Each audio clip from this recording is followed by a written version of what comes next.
All right, all right. So we're going to get started here in just a second with our fathers panel.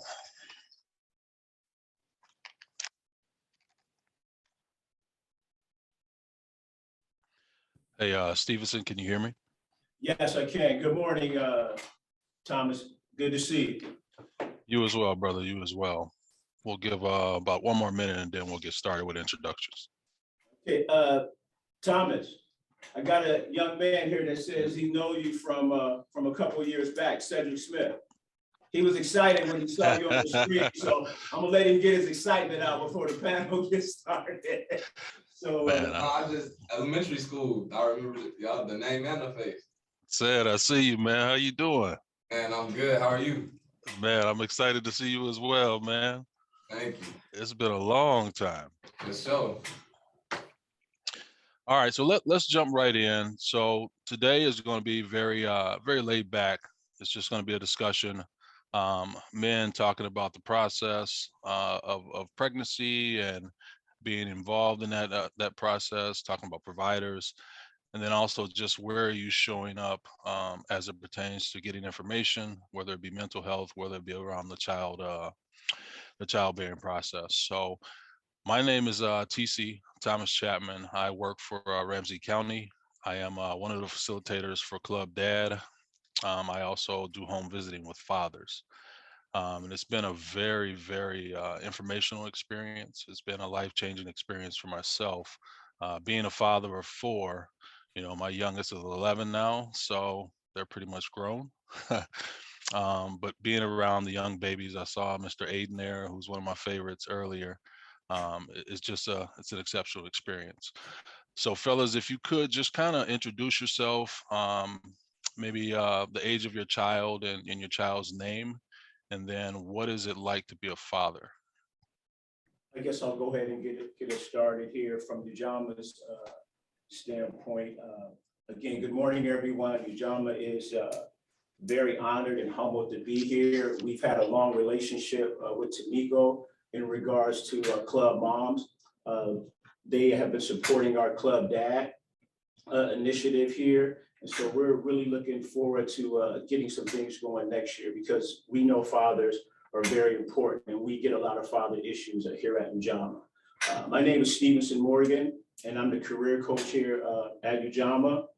The reason why I'm showing up today, because like I alluded to, it's very important from Ujama's perspective that we have strong fathers in our community, because that goes a long way towards building up courage and confidence in them to be able to be successful in other areas of their life that support the family. And I think what does being a father mean to me? I guess where I'm at right now, it means that I'm broke. I have twin daughters that are 26 years old, and they're at that stage now where I only know what a phone call may bring up in regards to a need. But I'm just happy that I'm in a position to be, to be able to still support them. And I know that is the wish of all fathers, is to be able to support their children no matter what the situation that may come up. And with that being said, I'll pass it on to our next panel to introduce himself. I'm Cedric Smith. I'm a member here at Ujamaa. I was introduced to Ujamaa through the JACK program. Been here ever since. How am I showing up today? Pretty much said that, right? Being a father to me, I have two kids actually. I have a son who's not even 1 year old. He's 4 months. His name is Cedric. And then I have a 1-year-old daughter. She just turned 1 October 1st. So her name's Taraji. So being a father to me, man, I can say it's fresh. Like it's all just new to me. So at this point, I didn't really grow up with necessarily a stable father in the house. So I can say at this point, just being a father means like being present and making sure that I'm putting forth that daily effort, no matter what that means. And yeah, just trying to figure out my way here. And my name is DeMarcus Ford. I have 2 children. I got an 18-year-old who's in college, just came back to Minnesota. I got a 10-month-old boy, his name is DeMarcus Ford Jr., so I got a junior. I'm a Ujamaa man, and being a father is everything to me. I'm learning every day, and I'm happy to be a father. Nice, nice. Appreciate that, fellas. One of the things that, that kind of comes to mind is, obviously we don't get to carry child, right? So it's a different experience for the moms, as we heard earlier. But for dads, we have our own experience. So can you kind of touch on when did it become real for you that you were going to be a father? For some folks, it's as soon as you hear. For some folks, it's during the process of pregnancy. Speaking for myself, it was as soon as my first son came out. I'm like, wow, I'm responsible for this little guy. And yeah, I've had a lot of great men in my life, but I'm responsible for this one. And I just didn't know what to do. So I made some phone calls and talked to some different people. So maybe explain that. When did it become real for you? Cedric Smith again. For me, I say it became real probably when I first heard, just given like my situation, just a little background on myself. I was released from prison June 11, 2020. So when I first heard it, I was a little nervous, man, just really trying to get my footing in the world and not really understanding how to apply the new me to the world, kind of getting out and observing my circumstances. So I say, then also it was kind of rare to our experience. We went to a roots, like a birthing center. None of my children were born in the hospital. So I'd say that just the level of engagement, ground level from being at a birthing center was different too. So I'd say right away, it was real for me. And for me, it was, I'm still kind of like surprised by it, but yeah, like after she had him, I think I was like, okay, it's real. Like, I wasn't prepared or nothing like that, but yeah. I think from I guess my perspective, I was a little bit older when I had my twin daughters compared to my peers. So I think I was kind of prepared. I think at the time, the relationship that I was in, we had matured and we had kind of positioned ourselves. And I think we kind of did it organically because I really didn't have any examples. My mom had me when she was 16, but I think just having that sense of what's right and trying to put yourself in a position to be as successful as possible. And I think that's just what I've always kind of done organically. So I can say I was honestly prepared. Shocked when it happened, shocked that it was twins, but I think I was, prepared from just a mental and I was lucky from a financial standpoint. Cedric, Marcus, if you guys can just unpack a little bit more, talk about some of the questions that you maybe had, during the pregnancy when you first found out, maybe some of the emotions that you may have felt, maybe some of the resources that you felt like would have been helpful to you. Well, my experience is different because I had my first child when I was 17 and I was wild. So it was like, my experience with him was different. And then in 2003, I had my daughter and my experience with her was more soft. And I didn't have my son until 17 years later. So now that I'm matured and I know what's going on, it's more easier. But like from my son and then my daughter, it was like I was changing into somebody different. So it went from me being rough to me being soft to me being like to me right now with my son, it's just like I'm just loving every moment of it because I had that experience with the first two. I can say, okay, now I changed. So, so yeah. It was a process with me. So, for me, as far as resources, I can't really like pinpoint what exact resources I would have liked to have access to. I can speak to. I have two children, but I'm 25 now. When I was 16, I expect like I was supposed to have a child, and the girl miscarried. So I think during that time, I would have liked some resources. I felt like it was mainly about her. It wasn't really any type of father support. But I feel like during my experience, like I said, at the birthing center, they were pretty engaged with me just from ground level on as far as like father engagement. One thing that I will say is like bro said, just in the process of changing, because myself, my father, all of us, we pretty much have our first children young. So I think just understanding the man you're gonna become is not the man you are right now, and you gotta understand how to be a father through it all. So I think I can't really say what exactly that would be, but some type of resource or support through that evolution as a person would be meaningful, I think. But other than that, it's pretty good. And, Brother Stevenson, if you could just elaborate a little bit, you speak with a lot of fathers, a lot of men. Um, from the Ujamaa perspective, what do you think are resources or just, aids that the men would need in order to be successful fathers?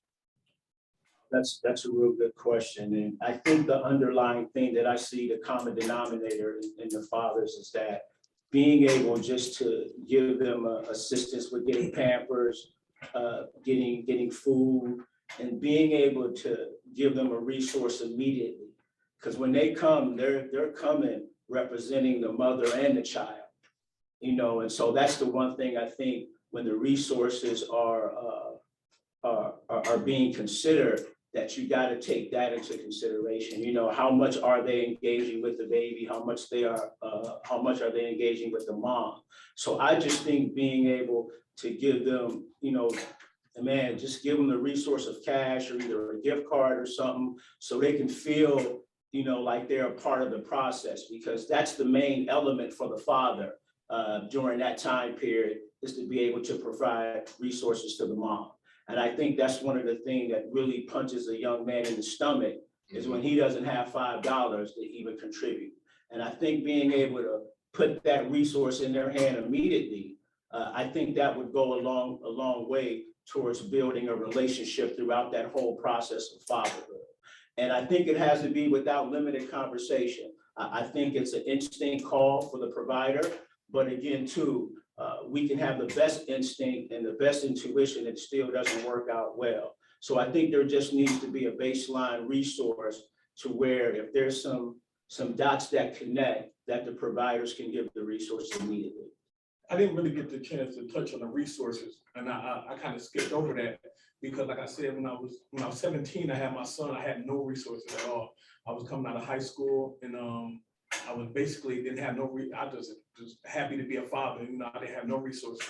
With my daughter, it was more her mother and my mother. Like, we really had a family base over with my daughter, and with my son now, we were more prepared. I'm older now, so we were prepared for him. So the resources that I had to go through with like certain programs like Ujamaa to get the right, to let me know like I need to get this early and things like that, and going to certain people and having bringing other people into the household to help me out. But yeah, I think resources are real important when you're starting to have kids now, to make sure that you got everything that you need for the child right there, so you don't have to break your neck and do things you wouldn't normally do to get the things that your child needs. But yeah, I kind of missed that point. I'm sorry. You're good.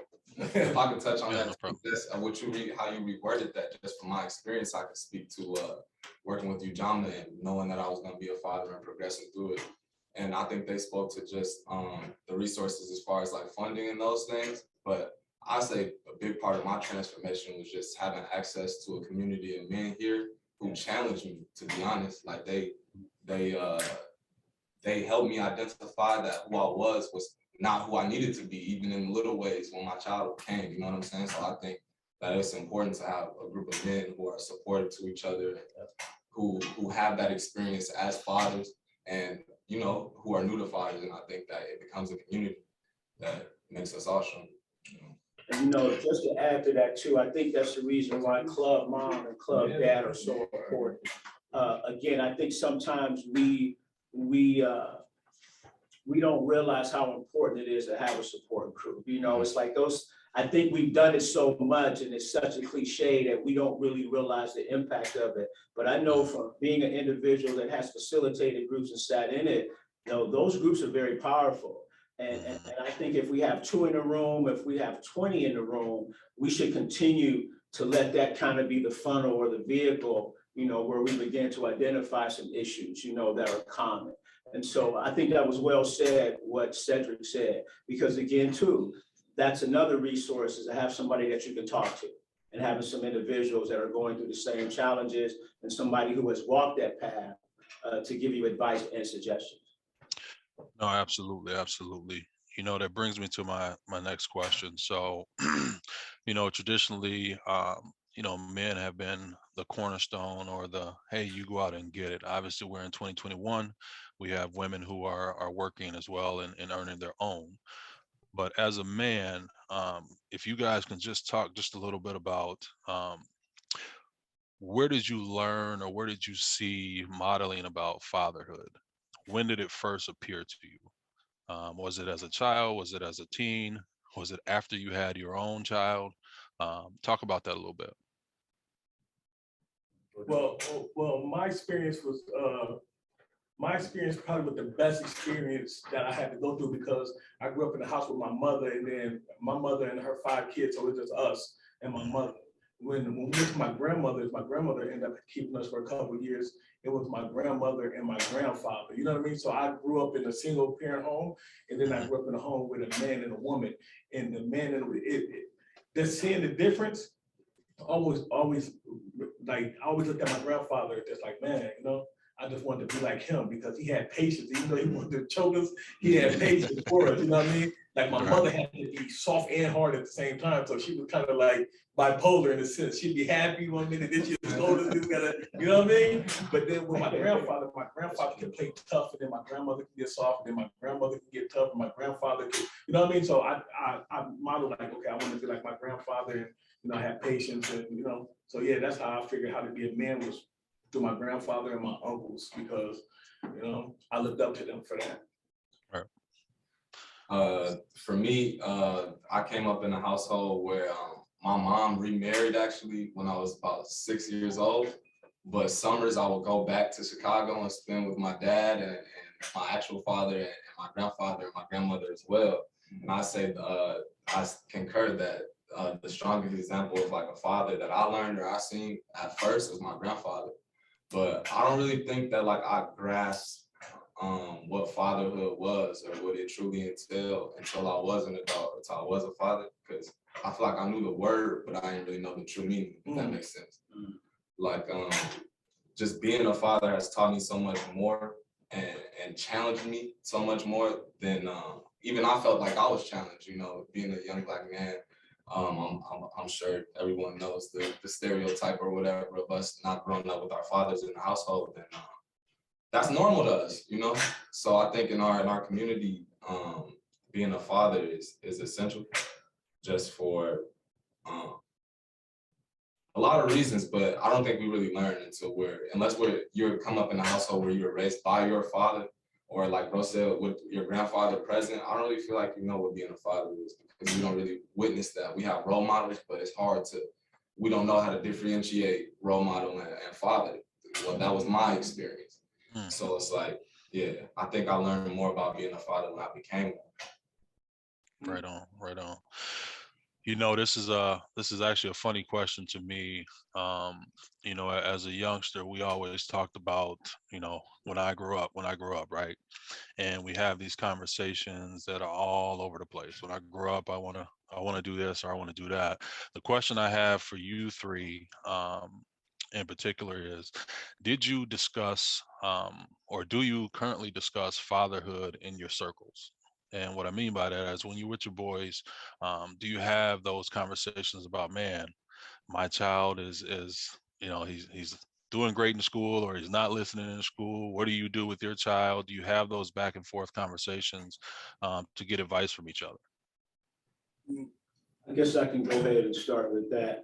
I'm at an age right now where I'm probably closer to the end and, you know, obviously the beginning. And so for me, it's like my thoughts are like, what can I leave my daughters? You know, so I do have those conversations with my colleagues and with my friends, and again, starting to have more conversations with their mother now, you know, about things like that. And I don't think, had I not even had this Ujamaa experience, would I even be thinking that way? I think if I would have ended up getting a job in corporate America or something, or doing something a little bit different, I don't think I would be having the conversations I'm having right now. It may be so, you know, but I think kind of like Cedric said, being able to, you know, hear the words, but then they have an impact on you. Now, when I hear the words about leaving something for your children because of Club Mom and Club Dad, they have such an impact on me now. I think if I would have been in another environment, it kind of just would have went over my head, you know, because I am single now. And so I'm very grateful for the opportunity that Club Dad has even given me to be a little bit more sensitive to my children. Yeah, and for me, it's kind of funny because like the age, like he said, like the conversations be different. Well, even with the kids. So like with my son, he's only 10 months, so the conversation that I have with other people about that is different than my daughter that's in college, because it's like, man, she only want money or something. So yeah, man, the conversations are always men. Like a lot of people probably don't understand it, but men talk when we around each other. Most of the time, we always talk about the kids if it ain't about something else, but we always build on the kids. It's always about the kids. I've never been around a group of men we didn't bring up the kids or have some type of jokes and laughs. Yeah, I was going to concur with that as well. Just like with the financial literacy and other things that we're exposed to, I feel like the group of men here, at least, I think our children are our legacy, and we take that very seriously. Like Stevenson said, I think that understanding that all of us we're not going to be here one day, and our children are going to have to, you know, continue on what we leave behind. So I feel like that's key in all of our conversations. To be honest, I can't think of one time any of us have talked and not talked about our kids, like you said. So, sure. You know, it's interesting because, you know, there's a saying, you know, you can be a father of few, but fathering many. And, you know, that's something that's always stuck with me as someone who has taught in the schools for, you know, decades and mentored and done some of those things. One of the things that we don't necessarily as men tap into or talk about publicly is the emotional side and the feeling side.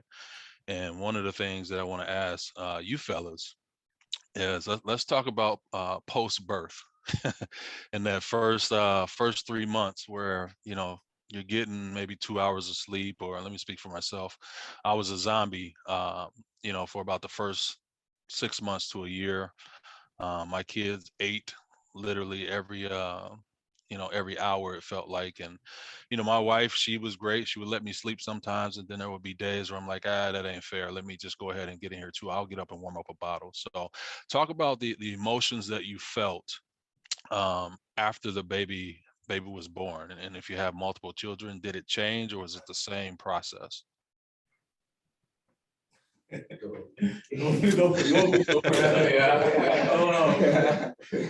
If you need some tissue, let me know. Well, when I was 17 and I first had my son, I didn't do nothing. Like I didn't wake up, get no bottles, leave me alone. Like I was more tough. Like, you know, I did what I thought the streets, how you supposed to handle a boy. Like, man, the mom do that. I do all the other stuff with him. You know what I mean? So I really not too good at that point. But with my daughter, I was more prepared to like help out with her a little more. But with my son, even though he was playing, but he was playing, but we wasn't prepared. I think this is the worst, probably. I think this is the worst I've seen it since postpartum depression. Ain't that what we call it when the girls go through this? Mm-hmm. So with my experience now, it's kind of like worse, because when my son was born, that she was going through some things, and I was there all the time, bottles every morning. So yeah, man.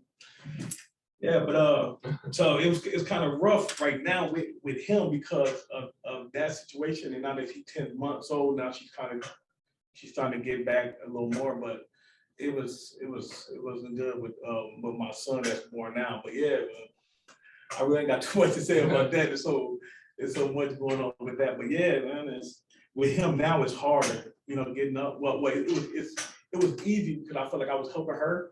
So it was easy for me to take care of everything, diapers and everything like that. So, yeah. Me personally, I feel like my experience was different, just because when I had my daughter, I was freshly removed from being incarcerated, and just a little history on that. Not necessarily the situation, but when I first came home, I was working a night job and also going to school in the morning. So I was averaging about like 4 hours of sleep. And then after I finished school, I got a welding job, and there's a lot of testing that goes along with welding. I bought my own welder, so I was still barely sleeping. So I say, like, I was just motivated, man. I was at a point in my life where I had been in a situation where my freedom had been taken from me. So I was motivated. I was up right away. As soon as he whimpered, I'm up to make the bottle or change the diaper. You know, I felt like every move had to be my next. I mean, had to be my best move. You know. So, but emotionally, it was a lot though, because I say, like, as a man and loving being a father, wanting to be a father, once I found out, I was happy. So I say, just like wanting to work, I wanted to work like crazy, but I was neglecting my girl, and I was neglecting my baby in kind of a way, you know, but I didn't look at it like that. I looked at it as like, I'm providing, so it's like, it can't be no odds about it. But once I got home, I would see how run down she was, and you know, and my babies would be restless. So I had to get the vibe there right and just figure out balance. For me, balance was it. So I say, emotionally, it wasn't really like any depression, but there was hella anxiety. Yeah. For sure. I think the one thing I would like to share is I had preemies. So my babies were born like a week past the gestation period. And so I think that period for me was just a lot of fear and definitely anxiety about, you know, whether or not, you know, they were gonna, you know, even survive the journey. And so I think I was weird, you know, I didn't want nobody touching the babies. Everybody had to wear a mask. So this mask thing ain't really new to me, because I was wearing masks, you know, when I didn't let nobody come near the baby unless they had a mask on. And so I think I dealt with a lot of fear. I just didn't think that I could have handled the death of one of them. I have no idea where that would have took me. So I just dealt with a lot of fear until they got off of those machines and went through the little therapy that they went. And I think still to this day, you know, I still, you know, kind of reminisce when I see them in a certain light, you know, when they do certain things.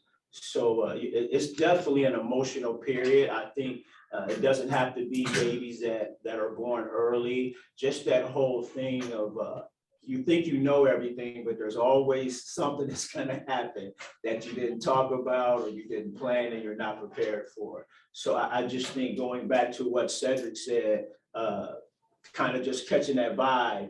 And just now it's just something that you just do, and it just happened instinctively almost. You know, and I think fathers get that same rhythm that the moms get, because I think I've had a chance to watch a lot of moms in actions, and it's just instinct. You know, I mean, they're just operating, you know, on that gut. And so I think a father being able to tap in that into that is a real good experience, just like they both explained. Yeah, I know two things that came out in that question. We talked about anxiety, and we talked about stress. And as Black men, a lot of times we don't necessarily either feel comfortable or feel like we have a space to share, or even the resources to talk about mental health. So I want to ask a follow-up question, and feel free to share. If you don't, feel free to pass. Has there been times where you know, you feel overwhelmed, or you feel stressed, or you feel anxiety, and you're going out into the workplace, and you felt like you know, you don't have any help? Talk about that, if you feel comfortable. I guess I could say so. I'm a new grandfather. I had my first grandchild 8 months ago. And so, Congrats. thank you. My daughter really wanted me to come like right now, but I just couldn't, like, she's not realizing that I have a very, very busy schedule. I know that's real easy to say, you know, we all are busy, but it was just certain things that I got in play that it wouldn't be a good move long term.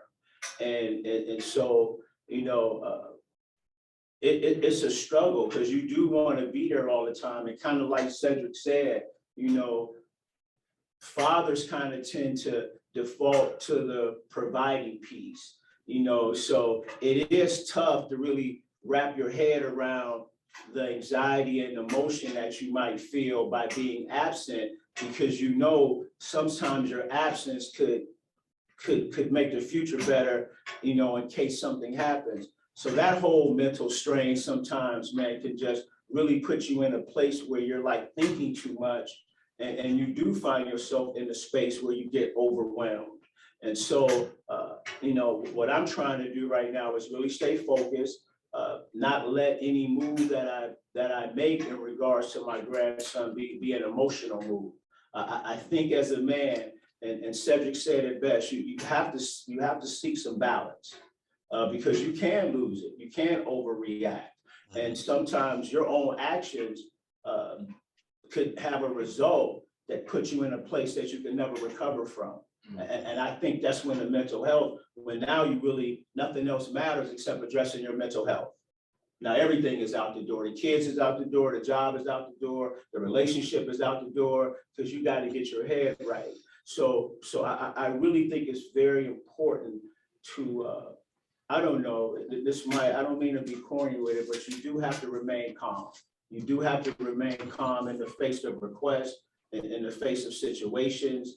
And I think that's for all of us, you know, everybody that's on this call. I mean, we're all in situations where we have to make decisions that sometimes it might initially go against somebody saying, you know, I love my grandson, I love my child. And everybody can't see that, wow, you know, it doesn't seem like it, but I know because I'm looking at the big picture. And I think, you know, staying connected to the big picture, I think is what can bring you that mental balance. And I think that's what I've been trying to do, is just staying in touch with the, you know, with the big picture of my relationship with my grandchild. How about you, Sergeant Marcus? I can't necessarily count it as a past, but I just say like my mindset was different. Like at times where I felt overwhelmed, I felt like this is what it's supposed to feel like. Like I'm not supposed to feel like how I did when I didn't have children. Or, you know, I'm supposed to feel stretched a little bit, like this is the burden of being a father. Amen. So I embraced it completely. Times that I did feel overwhelmed was just like Stevenson said, just like not having those resources necessarily to when it get tough on providing. But even then, it was just like, you know, whatever means necessary, you know, legally. Sure. You know what I'm saying? But for sure. So I can't say that I had any overwhelming factors to the point where it was like troubling my mental health. But I could say that from witnessing other people, I do know that it is important to stay in contact with your mental health. Although I think it's hard for us as fathers because we understand, especially this group of men, we understand that our children are our legacy, but we got to learn how to put ourselves first, because, you know, if we don't have ourselves right, then we can't be the father that we want to be. So, like I said, just the brothers that I'm around, they keep me mindful of that. So it was pretty easy for me. Man, it was kind of hard for me. Not because I got my own place, you know. I've been working a job for almost 9 years now, and you know, I got everything, and feel like sometimes I be wanting to give up. So like my mother, she been like my therapist. Cause I might call it like, man, I ain't going into work, man. You know what I mean? They're gonna go ahead and just chill for a little bit. So I think it's just the conversations and me, like he said, like the thing, like, man, this is what I'm supposed to go through, and this is how I'm supposed to feel. I be having to prep myself. So in the morning, I might meditate, I have to call the lights, and I just say nothing but positive things. I get up. It might sound weird, but it helps me get out of bed, because I look over there and I'll be like, dude, I'm by myself with my son, because I got custody of my daughter, and then with my son, I'm going through the custody with him. So it's like, I'd be like, man, you know, I be wanting to give up. And so I call my mother, and she'd be like, yo, I did that with you for all your life, you know what I mean? So I think just conversating with the right people who can give you the right information, you know, it it sparks me, but I don't know about everybody else. But I think being mental like that, want to give up this drain, I want to do things. That's my battle that I go through. Like when I have to be like pitying on myself. So then I think I have to think and just just push through it. And every time I push through it, I feel better about it, and it's easier for me to get up. Right. And I know as men, we always push through, right? And when we feel like we have to push through, we feel like there's an expectation that we must push through. Let's talk just a little bit more about the birthing process. So talk about, did you attend the ultrasounds? Did you attend, just checkup visits? And then also talk about your experience of being in the room while the birthing process was happening. Well, for me, for my first son, no. My daughter, every doctor's appointment. With my son, every doctor's appointment. But no, I never watch a baby being born again. I'm yeah, they had to get some water. You know what I mean? I thought I was ready though. You know what I mean? To be honest, I think that's like because the format of like having a baby in the hospital was way different than like a birthing center. Because for us, like we went from a hot tub to a bed. It looked like a room, like a home room. It wasn't like a hospital room. So I think I felt more comfortable just off that. Like I ain't got to have to wear too many scrubs or nothing. It was good. And my son's mother didn't want no pain medicine, right? So I'm sitting up in there and she's like, yeah, I got this. And it happened. She going crazy. And I'm panicking. Like, I'm like, y'all give her something. Like, it was crazy. But yeah, never again though. Like, I'll probably never be in a room again. I'll probably let my mother step up and be there for me. You know what I mean? But yeah, it definitely makes you appreciate women. That's for sure. Yeah, I know. I mean, like if you're in there, I think that's what my experience was about, man. It just increased my appreciation and like wow, like I wouldn't have one of them. I mean, that was like my first thought. If it was reversed, like I don't wouldn't be no babies coming out of me. And just that whole process of looking at that flesh just coming out. My wife at the time, she had a C-section, so that afterbirth, and because I'm right in there. I'm trying to be bold, but I can definitely remember the chilling feeling that I had when they pulled out the excess stuff. That's the stuff that kind of stood out to me at that particular time. Don't start me. And again, it's a beautiful thing to witness, and I don't think you can ever be ready for it. And you don't know what thoughts you're going to have because it's something that you kind of reflect back to. At least I do, and I always come up, with a different appreciation. And again, it is a chilling feeling. It's just like whoa, So yeah, it's. Yeah. And Steve, I thought it was another baby coming out. Yeah, that's what I thought. Yeah, I thought it was triplets. Yeah, that's what I thought. I thought it was 3 there. I was like, man, that has to be another life. I had the great pleasure of bringing mine home. It's called a placenta. It's currently in the deep freezer at my house for both of my children. So, amen. Yeah, I know what that extra stuff looks like up close. Right. So, one of the things that I kind of go back to is, my children were born in, 3 different hospitals. And my first experience, I'm not a short guy. I stand about 6'5". So I was in the hospital and, over the course of, 8-9 hours, I had forgotten to eat because I was similar to you guys. I was nervous. I wanted to make sure everything was perfect. I wanted to make sure that I was there. I wasn't going to miss the baby. But what I found out is, man, hospitals aren't necessarily built for big guys. I also found out that, I wasn't offered any food within that process. I wasn't even really talked to in that process, and it made me feel some type of way after the fact. And if there is something that I can tell dads or soon to be dads, or make sure that you raise a fuss, right? Get in good trouble. What is something that you guys would say about the birthing process to new dads or expecting dads? I just want to concur with that as well. I had interaction from the doctors and the staff at the center, but as far as just like dealing with certain social workers and stuff like that since my kids have been born. It's kind of like when I make a call or when I go to the WIC office or whatever to take care of certain business, they kind of look at me like, you know, what are you doing here? Like I don't belong in a way, you know what I'm saying? And then, That's your role. yeah, and then with my son, we had to go through, like I was there and everything. I don't know if it's because we had him in a birthing center, but like I had to go through some extra like paperwork to even sign his birth certificate. Like when they gave it to us, I couldn't sign it right away. Like I had to go through some extra steps. And I definitely made a fuss about that because it's like, what, you know what I'm saying? A man has to go through extra stuff to document he was there for his child. I've been through the same thing, man. Yeah, So it was hard. It was, for me, I felt like I was kind of, they had to calm me down because I kind of felt like they were trying to take something away from me in that essence. Like, you know what I'm saying? Like, so I feel like, yeah, that needs to be addressed within the system, just more support and understanding that fathers do, you know, care about their children, and we do want to be involved. We do want to know the little intricacies of what happens and what to expect. Like we care about that stuff. Yeah, I'm going through that right now, man. They do not care about fathers, man. It's either they don't care about them or they're not used to seeing the father there. And I'm just speaking for like, you know, my people, you know what I mean? I don't know, like they treated me, like I had to talk to them. Like I had to, every day I had to, hey, how you doing?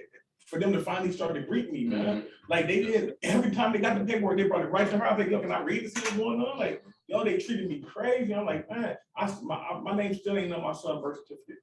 Like when I went to go sign it, they were like, I know you guys got to do it together. Me too. I was like, excuse me? Like I'm going to court just to do that right now, man. It's crazy, man. You know, it really makes me think that, you know, it's like in almost all the arenas that, you know, it could be male, you know, we could say males, we could say black males, and there's always a stigma or a prejudice on the side of the provider or the person that's in authority.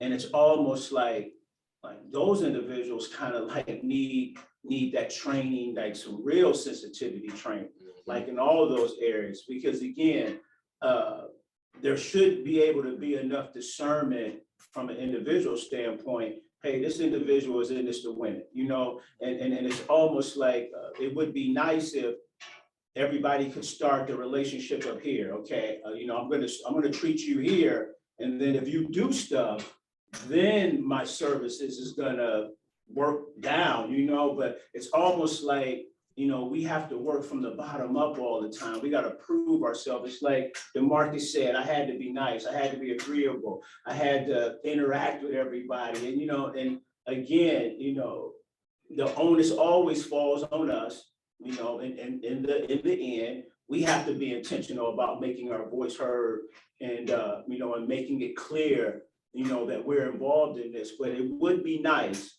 if we could have a paradigm shift, and it started up here. Let me miss appointments before you treat me bad. Let me not follow through with what I said before you start taking me for granted. But if I'm hitting all the squares and I'm checking it, I'm dotting my I's, I'm crossing the T's, man, you should be just excited, you know, for me as you would the next person or as you would the mom.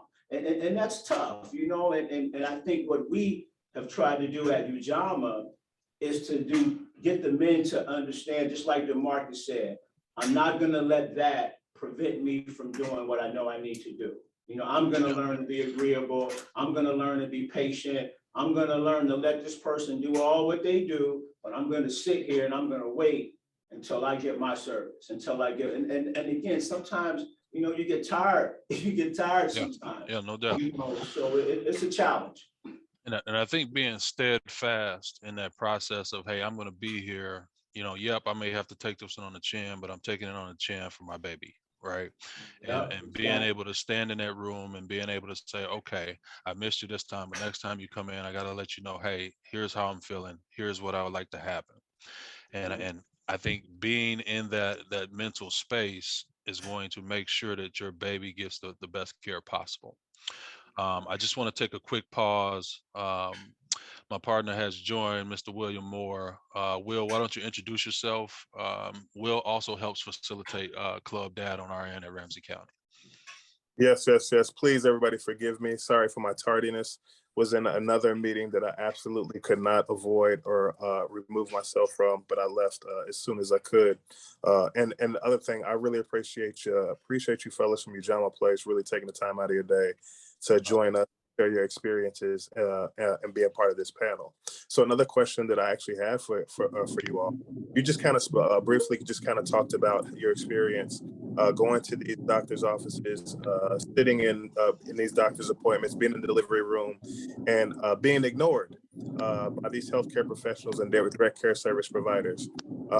And really, at one point, one of you said that you finally had to advocate for yourself, right, and speak out and say, "Hey, can I look at these documents? Can I read them as well?" Was there any point in time during any of your visits, appointments, or meetings where you actually wanted to advocate for yourself more, or advocate for yourself more forcefully, but you didn't for fear of being a Black man? Like, what could happen in that setting? Absolutely, absolutely. I think the stereotypical just aggression, any type of aggression, even though I've been offended, or in my mind I've been disrespected by being cut out of this process. I think that's reasonable to feel offended, but just to come off as aggressive, I think that would be detrimental not only to myself but to my girl and to the baby as well. So it's like almost like you got to contain yourself. You can't really come off with that concern that you feel evident in your action necessarily, just because. Yeah, you gonna go to jail. So not me. My first son passed away, so I wasn't trying to hear none of that. When they handed her the papers, and I was like, "No, let me read this. See what's going on." And the guy kind of grabbed the paper. I'm like, "Oh, man, let me read this." I had to, when you go through certain things with kids and you lose kids and things like that, you want to read the doctor's paperwork. You want to see what everything that's going on. So I wasn't aggressive, but I was more vocal. Like, hey, let me check this out, and let her rest. I could read it, and let her explain to her what's going on. So, yeah, man, it was kind of bad to the point where the guy didn't even want to look at me no more. I had to pull him to the side. Like, hey, man, I don't know what the problem is or what's going on, but I hope you don't take it the wrong way that I am a father and I am 100% father, and I want to read what's going on. I want to make sure everything is okay, before I sign anything or anything like that. And he understood where I came from, and we was all good after that. But I had to actually pull him to the side and like, hey, I don't want to, feel like I'm stepping out of place, but hey, I need to know what's going on here, man. You know what I mean? Like, and it was cool after that, but it took me to do that to get that type of attention from the doctors and things like that. Yeah, and I feel like that raises even another issue, like, because the instances of what you all have talked about of advocating for yourself, to be quite honest, don't sound aggressive at all. They seem like a passionate father wanting to know what is going on with the birth process with his partner and his children. And so that, to me, that speaks of the fact that you have to even describe it as being aggressive. That speaks of, again, the stereotype of a misunderstanding of our culture, especially as Black men, of even when being assertive, it is mistaken as aggressiveness. Right. So therefore, and a threat to other people. So therefore, we have to categorize our assertiveness and our willingness and wanting to be involved as being aggressive. Mm. Yeah. Yeah. But So you think I talk to people too, though. You know what I mean? Like, some people, they're not used to you challenging their word. So instead of doing it in front of everybody, what I did was I could pull him to the side, and he respected it more. You know what I mean? Because I didn't feel like I was challenging him in front of my son's mother, the doctors and nurses. So when I put him to the side, I'm like, hey, man, I apologize. I hope you don't think I'm getting, but I just really want to be 100% of what's going on. You know what I mean? Because, I had like I said, I lost a child. My firstborn lost him. So I wanted to be more into what's going on, why is he breathing, like, so yeah, I think he respected it more, and I had more patience going through what I went through in the past to be able to communicate with him the way I did, and I think he respected that. Yeah, I know we got about probably about a good 5 minutes here before we need to wrap up. And I just want to throw out another question, and this is to everyone, Will, including you. What I know there's not a singular experience, but what experience did you have to say, you know what, yeah, I'm glad I'm a dad, and I can see myself being a dad long term. And if you're not a father, from a mentor aspect, yeah, I've been through this, and you know what? I can see myself continuing to do this moving forward. That's a good one. When did I know I wanted to do this, right? I mean, for me, I got a 1-year-old and a 4-month-old. So, I still find myself getting up at night and going to watch my 4-month-old sleep and just lulling off at him. So at this point, man, I already feel like that from the time that I brought them to my house and was able to wake up at night and go look at them. And look, you moving, or my daughter, she's starting to talk actual word, dad. So every time she called me, man, I feel more, inclined to be that and to be the, even though she don't have a thought in her mind of who her daddy is, I want to be who she think I am, if that makes sense. So it's like already, man, I feel like that every day. So what's up?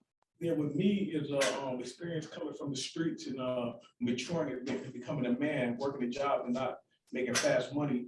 And out of all my mother's grandkids, I think 15 of them, my daughter's the only one who went to college. And I'm proud of that, man. So I just want to be like, I want to set an example like y'all through my kids, because how my little nephews are going to prison. Like one of my nephews is doing 14 years right now in prison and got sentenced to another 20 years after he finishes 14. So I just want to show them like, man, listen, man, it's our fault that our kids are going through this. So we teach them better and we show them better. Look at my daughter, she's in college. She came home, she's into another college. And with my son, I'm gonna prep him to be the same way, you know what I mean? So it's like, if we gotta step in and show these kids, if we can't sit back and let them raise themselves. So I'm 100% hands-on with mine. So that being a father, it makes me feel good. I feel like I right all my wrongs I've done when I was a teenager, you know what I mean? So I feel like I just love being a dad, man. Even with my son right now, I can't wait to teach him certain things. It's all about respect. And I just can't wait till he turn 1 and till he turn. I can't wait, man. I'm loving it, man. I'm enjoying it. I don't know. I guess for me, I just, I don't know, that big stomach, man. Like I was in the game when, as the belly got bigger and as you put your hand on the belly and they grab your hand and say the baby is kicking and you feel that. I mean, I was in the game from then, and I think I was lucky, again, my wife at the time, we were able to kind of plan it. And so it was just, for me, it was just, they coming. They coming, and I'm watching the belly and I'm hearing her complain more and be more uncomfortable. And so, yeah, the light was on, the light was on and I was ready to go. I was ready to catch him, if it was possible, so good question. Right on. Will, you want to answer that one? Yeah, for me, it was 2 separate occasions. One was the first time I held my youngest nephew. My sister just brought him home from the hospital. And so I was holding him and I was kind of just, it's like wiggling a little bit. And I, my family has known me to be someone who's at times it'd be kind of standoffish. But it'd been, I don't know, maybe 15, 20 minutes, could be longer. I kind of lost track of time. And my mom and my sister and them, they kind of wanted to hold them.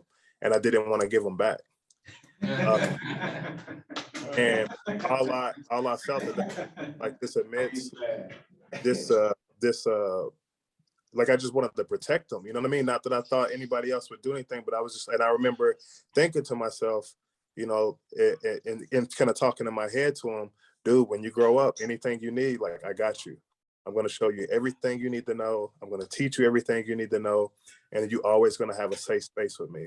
And then the second time that kind of reinforced that was actually when I went through the training of becoming a doula and lactation educator. And I got that feeling more from, it was, the feeling I had was more of a responsibility. I've talked about it before, a feeling more of a cultural responsibility of making sure that, like I'm advocating and protecting our women, but also making sure that we always talk about as adults, how we view the world, how we see the world and the change that we want to see the world. Well, I think that's got to be the ultimate way of like helping to change the world is being a parent, really, right? And instilling these, awesome values and raising these little people to be amazing, strong adults and express themselves in the world in which they see fit and bring something valuable to the world. So those were the two instances in which I knew that I was like, when I finally have kids, like that I want to have kids. When I finally have it, like I'm gonna be ecstatic about it. Right on. No, I always ask that question, and I appreciate each one of you. I know personally, as a man, I don't care what man it is. When you have a daughter, it just changes you. I don't know what it is, but I can remember my daughter being born, man, and I grabbed her little hand, and then from there, I just melted. I was a different person. I've never been the same since. And talking about the emotional side and getting in contact with your emotions, I was super hard until I had a daughter. And even to this day, whatever she needs, she's got it. She's got it. With my sons, it's a point in time where your son looks you in the eye and asks you a question.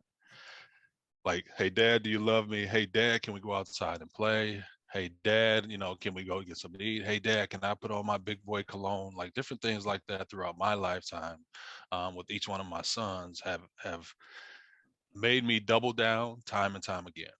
And it's also made me go out and do what I do, right? When we have our club dad, it's one of the reasons that I'm fueled to work with fathers is to continually say, hey, you are a great father.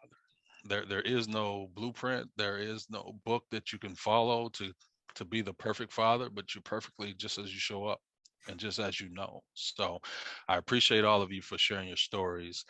This last question for our panelists: if you had a platform to speak to healthcare providers, whether it be doctors, whether it be mental health specialists, whether it be even employment centers, what would you say to them about fathers? And in particular, what would you say to them about Black fathers? What should they do, or what should they provide, or what should they create space for?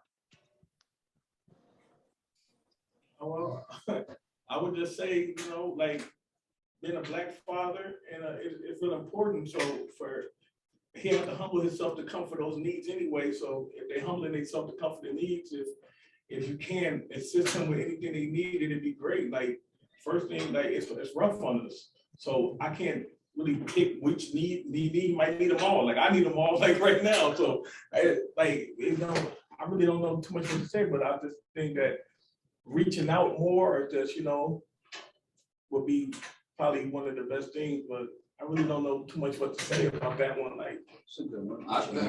I think that was the humble response. For me, I think I would just say, the day and age, man, of Black men, the stereotype or whatever of Black men not, raising their children, man, that's worn out. Like I don't know any Black men that I'm connected to, none of my family members that don't take care of their kids. So to be honest, outside of the fact of me not being raised with my father per se, you know what I'm saying, and growing up, that stereotype was prevalent. But now, I don't even see that. So I think that healthcare providers need to get out of that Jimmy, man, and understand that Black men, we care and we're dedicated and we want to be part of the process, and we deserve to be respected throughout the process. I don't really know how much more I can add on that. I think that was well said, but I truly believe that the platform needs to be available, whether it's one or whether it's a million. I don't think numbers should count. I think there should always be a place where a good father can go and get help and get some support. And so it doesn't matter where it comes from. I think all of us in the arenas that we are in need to hold a space to be able to support moms and dads, because parenting, and I think somebody said it best, that's probably the greatest occupation that any of us can hold, is being a parent. And that's the backbone to us existing, to our continued existence, because I don't think we want to just exist. I think we all want to thrive. And so we know that's one of the major elements. So I just think a platform and a microphone or a camera needs to be available. I think $10, $50, a gift card, a gas card, Pampers, baby food, all that. The father needs to be able to knock on the door, and if he acts just like a mom would, he should be able to have, just like Cedric said, the same respect and not have to go through a litany of hoops to be able to get Pampers if that service is available for a mom. And so I think as we begin to continue to have conversations like this, I know with the 45 people that we have on the Zoom call, I know we can make sure that there's numerous spaces, you know, for mom and dad to continue to know that there's a community that's going to support them in their endeavor of raising their child. If I can touch on that too, man, they being ultra humble. I would just suggest too that just Tell them, say it. I feel like it's kind of systematic, man, when it comes to Black families to splitting them up or kind of creating a dynamic where I'm dealing with the woman, exclude the man. You know what I'm saying? And I feel like that's a big, that creates tension in the household as well. Yeah. So it's like I feel like the whole systematic approach to it can be adjusted in a major way. Right on. Brother Will. I mean, they said a lot. I think I really want to bounce back on the last statement is probably the most prominent to me. It's systematic, to be quite honest with you. Yeah. I mean, it's been documented that we have systems that have been implemented by federal and state and local governments that have been, we talk about Black fathers being absent from the household, but we never talk about why, right? And it's because there are programs and there are incentives that are put in place to create division in a Black household, right? And so if the one thing that I could say that I think a lot of our providers could do is advocate for Black fathers and, and Black families the way you would do your own.